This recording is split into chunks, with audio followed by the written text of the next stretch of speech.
విశ్వాసం అనుకోండి. అంటే దేవుని మీద విశ్వాసం తాళ్ళు కంటే దేవుడు గొప్పవాడు కాదు. అంటే దేవుని కంటే గొప్పది ఏది నమ్మాం? తాళ్ళు నమ్మాం. దేవుని కంటే గొప్పది ఏది నమ్మాం? రోజులు నమ్మాం. దేవుని కంటే ఏది నమ్మాం? తిథులు నమ్మాం, నక్షత్రాలు నమ్మాం. ఒక విషయాన్ని చెప్పి నేను ముగిచేస్తాను, సమయం అవుతుంది కాబట్టి.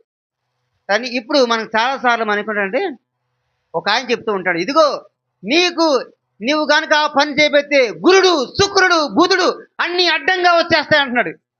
ఏమి చేస్తాయంట? బుధుడు ఏంటి? ఈ గ్రహాలు ఏంటండి? ఇవి నవగ్రహాల్లో గ్రహాలు అన్నమాట. ఇదిగో నువ్వు సరిగ్గా లేవు, ఆ గురుడు వచ్చేసాడు, బుధుడు వచ్చేసాడు, శుక్రుడు వచ్చేసాడు, ఇవన్నీ కూడా చెప్పండి. ఈ గ్రహాలన్నీ కూడా ఏమైపోయినాయి? ఒక చోటకు వచ్చేసినాయి. నాకు తెలిసి సోషల్లో గ్రహాలు ఎప్పుడు కూడా ఒకటి అవ్వలే, ఒక దగ్గర రాలా. నాకు తెలిసి ఇప్పుడు వరకు రాలేదండి. నాకు తెలిసి అంటే నేను నా వయసు తక్కువే, కానీ మనం చదువుకుంటాం కదా, మిగతా పుస్తకాలు చదువుతాం, శాస్త్రం చదువుతాం, సైన్స్ చదివాం కదా.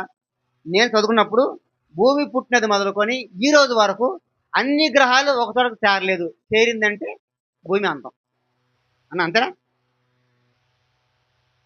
గ్రహాలన్నీ అన్నీ కనుక ఒకే చోటకు కనుక వస్తే ఏమో చెప్పండి? భూమి అంతం అవుతుంది సైన్స్ ప్రకారము. ఆ గురుడు ఎక్కడికి వచ్చాడు, ఈ బుధుడు ఎక్కడికి వచ్చాడు, వీడు చూశాడా? వీడు సైన్స్ ఇచ్చా? వస్తే భూమి నాశనం అయిపోద్దండి. గ్రహాలు గనక చెప్పండి, గ్రహాలు గనక దారి తప్పితే ఏమో చెప్పండి? భూమి నాశనం అయిపోద్ది.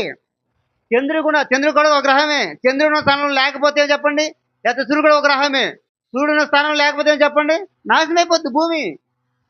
గ్రహాలు అవి చుట్టూ అవి చక్కగా భ్రమిస్తూ తిరుగుతూ ఉన్నాయి. అవి దారి తప్పలా. అవి దారి తప్పితే నువ్వు కాదు, నువ్వు ఒకవే కాదు, అసలు ప్రపంచమే నాశనం అవుద్ది సైన్స్ ప్రకారం. ఏంటి సైన్స్ ఏమైనా మార్పు ఉందా?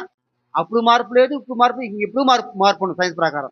సైన్స్ ప్రకారం గ్రహాలు అక్కడే మారుతాయి. ఈయనేం చెప్తాడు? పుస్తకం వేసి నీ గ్రహం మారిందంటాడు. మన నమ్మేత గ్రహం మారుద్దని సైన్స్ ప్రకారం నాకు తెలిసి అక్కడ లేదు, ఉండబోదు కూడా. గ్రహాలు మారుతామంటే సావే, దేశమే, అది ప్రపంచమే నాశనం అవుతుంది. మనమేం నమ్ముతాం? గ్రహాలు నమ్ముతాం. గ్రహాలు ఏం చేయవు. గ్రహాలు మనకు అనుగ్రహము ఇవ్వలేవు, ఎందుకని అవి మారవు. ఆ మాత్రం చదువుకుని ఉంటే ఏమో చెప్పండి? మనం దాని జోలికి వెళ్ళమని. అది చదువుకోక మళ్ళీ ఏం చేస్తే చెప్పండి? మన అమాయకత చూసి, మన నిర్లక్ష్యరాతను చూసి మనుషులు ఏం చేస్తారు? మన దగ్గరికి వచ్చి డబ్బుని వ్యాపారం చేస్తుంటారు. బయట అటు ఇటు తిరుగుతారు. సోది చెప్తూ ఉన్నది చెప్పు లేని చెబుతామంటారు వాళ్ళు పాపం.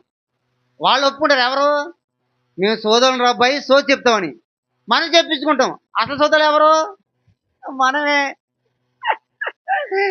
వాళ్ళు ఒప్పుకుంటారు.